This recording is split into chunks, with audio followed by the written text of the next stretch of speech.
Good evening, everyone. I'd like to begin this debate by discussing the concept of silence.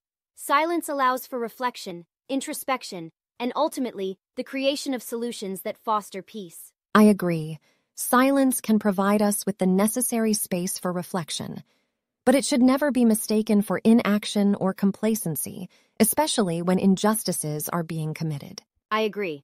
On the concept of eternal, I believe in the possibility of eternal peace. While it may seem idealistic, the pursuit of such a goal can bring about tangible improvements in our societies. I am more skeptical about eternal peace. Given the human propensity for conflict, perhaps we should instead focus on rebirth. By continuously learning from our mistakes and adapting, we can ensure a more peaceful society. But isn't that the definition of absolute peace? A state of constant adaptation and improvement to foster harmony and goodwill? Perhaps, but absolute peace is a lofty goal.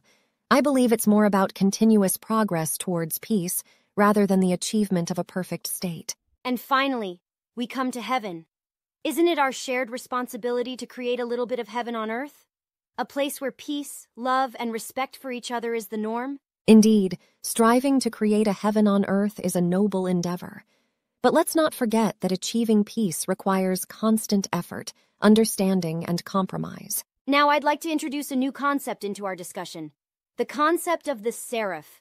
The S.E.R.A.P.H. embodies all of these principles: silence, eternal, rebirth, absolute, peace, and heaven. It represents the perfect combination of these values and ideals, don't you think? I must admit, the concept of the S.E.R.A.P.H. does seem to encapsulate our discussion quite neatly.